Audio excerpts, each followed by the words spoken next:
My father always said money was the only measure of a man's worth. On the day I left home, he made sure to demonstrate exactly how little he thought I was worth. "Here's $100, he sneered, throwing the bills at my feet. "That's all a failure like you deserves." I was 22, fresh out of college with an engineering degree my parents hadn't bothered to attend the ceremony for. Standing in our expansive living room, my single suitcase packed with everything I owned, I watched the bills flutter to the marble floor like fallen leaves. The Harrison family fortune loomed around us. Crystal chandeliers, antique furniture, priceless art, all of it screaming old money and older pride. For generations, we'd been investment bankers, each son following his father into the prestigious halls of Harrison and Sons Investment Group. Until me. Engineering. My father had spat when I declared my major. Engineers are glorified mechanics. No son of mine will waste his life tinkering with machines. But I saw something they didn't. While they were counting their millions in traditional investments, I recognized that the future belonged to technology. The next great fortunes wouldn't be made in mahogany-paneled investment offices. They'd be built in garages and labs by people who understood how to merge innovation with opportunity. My mother stood by the grand staircase, martini in hand at barely noon. "James, darling, there's still time to fix this. Come back to the firm. Your father can smooth things over with the board." I looked at her, really looked at her, seeing the practiced smile that had never quite reached her eyes. Growing up, I'd watched her measure her worth by the size of her diamond rings, each one larger than the last, as if trying to fill some void that kept expanding. "No, Mother, I'm done trying to be what you want." My father's face turned that dangerous shade of red I'd grown up fearing. "Then get out. You're no longer a Harrison. The trust fund, the connections, the legacy, you're throwing it all away for some foolish dream." I bent down and picked up the $100. The bills were crisp, new. He'd probably had his assistant get them from the bank specifically for this moment of theatrical cruelty. "Keep the trust fund," I said, tucking the bills into my wallet. "I'll build something of my own." My father laughed, the sound echoing off the high ceilings. "You? Build something? You can barely dress yourself properly." He gestured at my simple button-down shirt and slacks, so different from his custom-tailored suit. "Without the Harrison name, you're nothing." Those words would echo in my mind for years to come, driving me through countless sleepless nights and impossible challenges. But in that moment, I just smiled. "Watch me." I walked out of that mansion with $100, a suitcase, and an engineering degree they thought was worthless. My childhood home's enormous iron gates closed behind me with a final, dramatic clang. Standing on the sidewalk, I realized I had no car. It was in my father's name. No place to live. The apartment near college had been paid for by the trust fund, and exactly $100 to my name. But I had something they didn't understand, a vision of the future and the skills to build it. I walked to the bus station, bought a $40 ticket to Silicon Valley, and used another $10 on a burger and fries. Sitting in that greasy diner, watching buses come and go, I opened my notebook and wrote 3 promises to myself. I would never use the Harrison name for gain. I would build something that would change the world. When I returned, it would be on my own terms. $50 left. Not enough to rent a place, barely enough to eat for a few days. But I had my laptop, my degree, and most importantly, an idea that had been forming in my mind throughout college. The world was rapidly moving toward renewable energy. But there was a critical problem no one had solved: storage. Solar and wind power were becoming cheaper, but batteries remained inefficient and expensive. I had developed a theoretical design for a new type of energy storage system, one that could revolutionize the entire industry. The problem was, building it would take millions in funding, years of research, and resources I didn't have. My professors had called the idea brilliant but impractical. My father had called it delusional. I called it my future. As my bus pulled away from the station, I watched my hometown disappear into the darkness. I'd spent 22 years trying to be the son they wanted. Now it was time to become the man I was meant to be. Little did I know that this $100 journey was the beginning of a story that would reshape the entire energy industry. In 10 years, I would build a company worth billions, revolutionize how the world stored and used energy, and return home not as the prodigal son, but as someone they never imagined I could become. But first, I had to survive Silicon Valley with $50 and a dream that wouldn't die. Silicon Valley wasn't the gleaming tech paradise I'd imagined. My first night, I slept on a bench in a park in Palo Alto, using my laptop bag as a pillow and my jacket as a blanket. By morning, my $50 had become $30 after buying a cup of coffee and a bagel at a local cafe. But that cafe changed everything. "You're going to get robbed sleeping out there," the barista said, watching me try to stretch my coffee for hours while using their Wi-Fi. Her name was Maya, and instead of kicking me out, she offered me a deal: help fix their constantly breaking espresso machine, and I could sleep in the storage room after hours. I fixed their machine in 20 minutes. The owner was so impressed, he offered me a part-time job doing maintenance work. Just like that, I had income and a place to sleep, even if that place was a room full of coffee beans and paper cups. During days, I worked at the cafe. During nights, I refined my energy storage designs, using the cafe's Wi-Fi to research patents and technology trends. Maya would sometimes bring me leftover pastries, peek at my complex diagrams, and ask questions that actually helped me clarify my thinking. "So basically, you're building a better battery?" she asked one night. "Not exactly," I explained, showing her my sketches. "Traditional batteries waste too much energy during storage and transfer. My design uses a new type of molecular structure that could store energy at almost 100% efficiency." She stared at the diagrams. "And why isn't anyone else doing this?"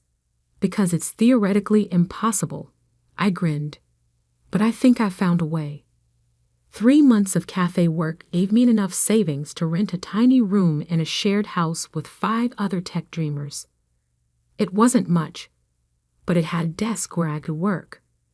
I also started freelancing as a technical consultant, helping local startups with engineering problems.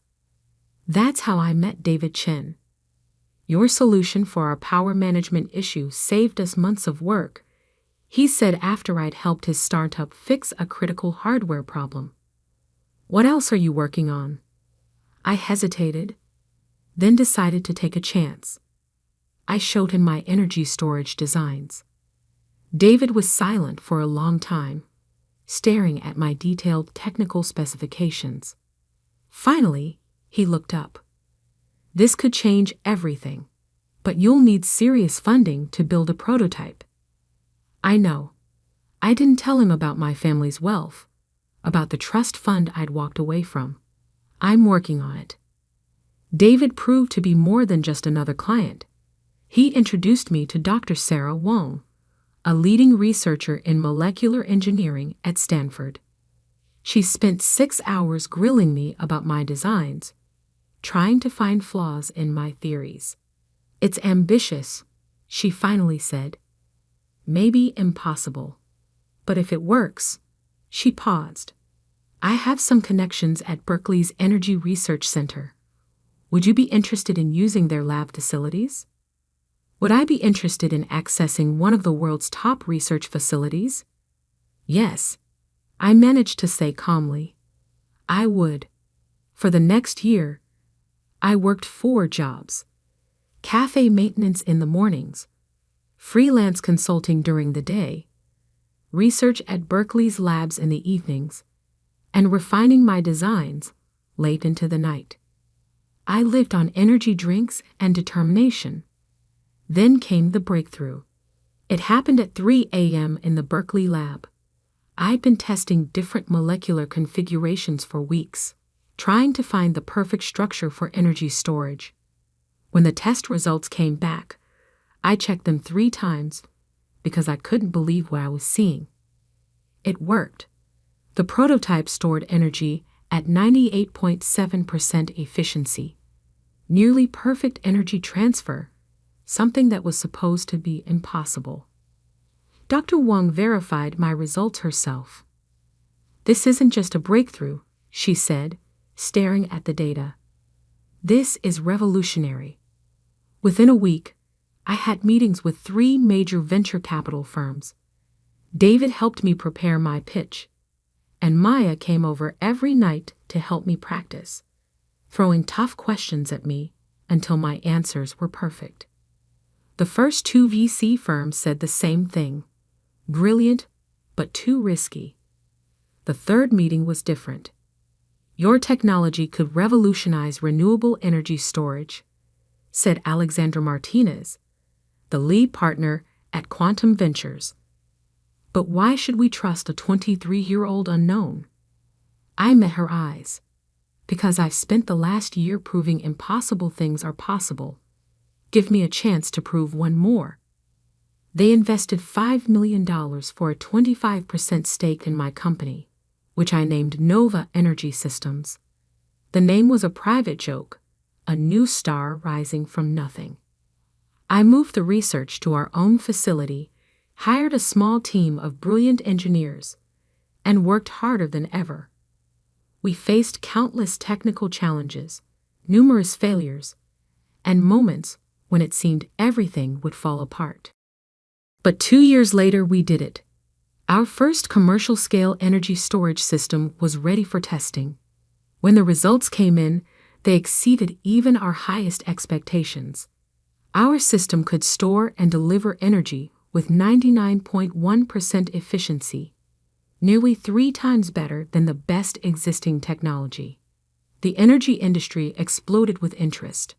Solar and wind power suddenly became not just viable, but economically superior to fossil fuels. Every major power company wanted our technology. Nova Energy Systems went public 3 years after that first VC investment. The stock price doubled on the first day. By the end of the week, my stake in the company was worth over $100 million. I bought my first suit since leaving home, not from the expensive tailor my father used, but from a boutique that catered to tech executives. Maya, now our head of operations, helped me choose it. "Planning to show off for someone?" she asked with a knowing smile. "No," I said, adjusting the perfectly fitted jacket, "but I think it's time to pay a visit home." I hadn't spoken to my family in 5 years.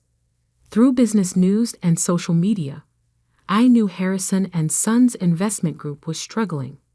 Traditional investment banking was dying, disrupted by financial technology and changing markets. They needed to adapt, to invest in new technologies. Exactly what I had tried to tell them years ago. Now they were facing their biggest crisis yet: a hostile takeover attempt by a mysterious tech-focused investment firm. What they didn't know was that the firm, Digital Horizon Capital, was a subsidiary of Nova Energy Systems, my company. I booked a flight home, my $100 million net worth a far cry from the $100 I'd left with. But I wasn't going back to reconcile or to gloat. I was going back to buy the company that had declared me worthless. Maya caught me staring at my old family photo before I left. Are you sure about this? I tucked the photo away. They taught me that money was the only measure of worth.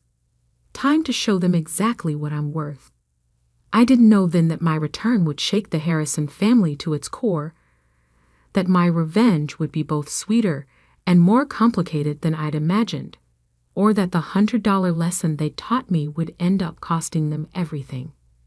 But I was about to find out.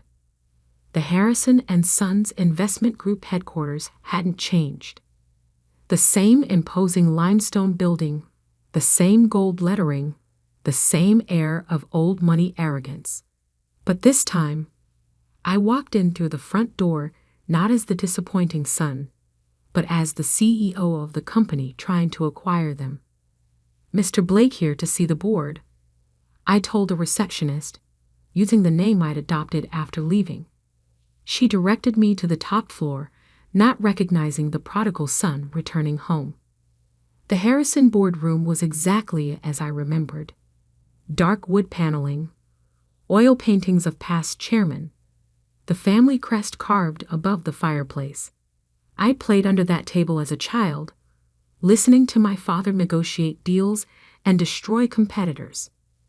Now I sat at the head of that table, waiting. They filed in one by one, board members, executives, and finally, my father. He'd aged more than 5 years should allow. His once commanding presence diminished by stress and failing fortune. He didn't recognize me at first, his eyes sliding past me as he took his seat. Gentlemen, I began, I'm here representing Digital Horizon Capital regarding our offer to acquire Harrison and Sons. We're not interested in being acquired by some tech upstart, my father snapped, still not really looking at me. Harrison and Sons has stood for 150 years and will collapse within 5 if you don't adapt. I cut in, letting my natural voice replace the carefully neutral tone I'd been using. Isn't that right, Father? The room went deadly silent. My father's face went from red to white as recognition dawned. James? Hello, Father. Miss me? One of the board members, old Mr. Peterson, who'd known me since childhood, actually gasped. Little James Harrison? Actually, it's James Blake now, I corrected him. And I'm here to discuss the future of this company. My father's shock turned to anger. This is some kind of trick. You're working for Digital Horizon? I smiled. No, Father, I own Digital Horizon. It's a subsidiary of Nova Energy Systems. I enjoyed watching their faces as the connection hit them. Yes, that Nova Energy Systems. The company revolutionizing energy storage technology worldwide. Impossible, my father whispered. You left with nothing. No, I said softly. I left with $100.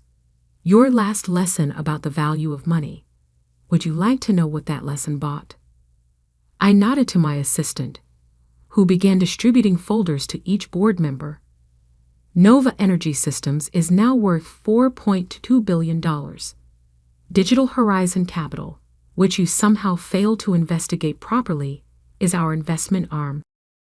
Over the past year, we've been quietly buying Harrison and Sons stock through various shells and subsidiaries. I opened my home folder. As of this morning, we own 45% of your shares. We also own the majority of your corporate debt, which, thanks to your recent difficulties, is substantial. The blood drained from my father's face as he realized the full scope of what I'd accomplished. The son he'd thrown away had returned to take everything. The offer is simple, I continued. Harrison and Sons will be absorbed into Digital Horizon. The family name will be retired. The board will be dissolved. I paused, looking directly at my father. And you will step down, effective immediately. "You can't do this," he sputtered. "The family legacy. The family legacy is dying." I cut in sharply. "Your investment strategies are outdated, your technology is ancient, and your arrogance has blinded you to the changing world. I tried to tell you this 5 years ago, but you were too proud to listen." Mr. Peterson cleared his throat. "James, surely we can discuss this. You're still a Harrison." "No," I said firmly. "You all made it very clear that I stopped being a Harrison the day I chose to build something new instead of clinging to something old. I'm not here for reconciliation. I'm here for business." I stood up, straightening my custom-made suit that cost more than that first $100 1,000 times over. "You have 24 hours to accept the offer. If you refuse, Digital Horizon will call in all outstanding loans immediately. Harrison and Sons will not survive the week." My father found his voice again. "You would destroy your own family's company? Everything we built?" "No, Father. You destroyed it with your stubborn refusal to change. I'm offering you a chance to save what's left. The jobs, the clients, the legacy you claim to care about so much. Whether that legacy bears the Harrison name is no longer your choice." I walked to the door, then turned back one last time. "Oh, and Father? Remember when you said money was the only measure of a man's worth?" I smiled coldly. "By your own measure, what am I worth now?" The next 24 hours passed in a blur of legal meetings and press inquiries. News of Nova Energy Systems' takeover bid had leaked, sending Harrison and Sons stock into chaos. My father tried to fight, of course, calling in old favors and trying to rally support. But I had anticipated everything. Every escape route was blocked. Every potential white knight was already aligned with us. Every financial lifeline was closed. The empire he'd spent his life protecting was now in my hands. They signed the papers the next day, in the same room where he'd once thrown $100 at my feet. As the lawyers finalized the details, my father approached me. He looked old, beaten, but there was something else in his eyes. Something that might have been respect, or perhaps just resignation. "You planned this," he said quietly. "All of it." "No, Father. You planned it the moment you decided my dreams weren't worth respecting. I just built something better than you could imagine." He nodded slowly. "And now? Will you destroy everything out of revenge?" I looked at him for a long moment. "No, I'm going to rebuild it into something that actually matters. Harrison and Sons will become part of a company that's helping to solve the world's energy crisis, not just moving money from one account to another. The fact that it's no longer yours is just poetic justice." As I turned to leave, he called out one last time, "James, that $100. I smiled. "Best investment I ever made, Father. It taught me exactly what I didn't want to become." The transition took 6 months. I restructured the company completely, modernizing its operations and redirecting its resources towards sustainable energy investments. Most of the employees kept their jobs. After all, this wasn't about punishing them for my father's sins. My father retired to our old family estate, his pride more wounded than his wallet. I'd ensured he kept enough money to live comfortably. My mother tried to reach out several times, always with hints about reconciliation, but I kept my distance. Some bridges, once burned, should stay ashes. A year later, I stood in my office at Nova Energy Systems headquarters, looking out over Silicon Valley. Maya brought in a small package that had arrived from my father. Inside was $100, the same bills he'd thrown at me 5 years ago. I'd left them on his desk after the takeover signing. With them was a note, You were worth more than I knew. I took the bills to the cafe where my journey had started. The same barista who'd once given me shelter was now a senior executive in my company, but the cafe still made the best coffee in Palo Alto. I left the $100 as a tip. Some might call it petty, using my success to take over my father's company. But I didn't do it for revenge. I did it because sometimes the only way to fix a broken legacy is to tear it down and build something better in its place. They say money can't buy happiness. But $100 taught me something more valuable. The true worth of a person isn't in their bank account or their family name. It's in what they choose to build with what they have. I built an empire, and I did it not because of the Harrison name, but in spite of it. The $100 I left with bought me something priceless. The freedom to become who I was meant to be. The millions I returned with, they just proved I was right all along. And that's worth more than any family fortune.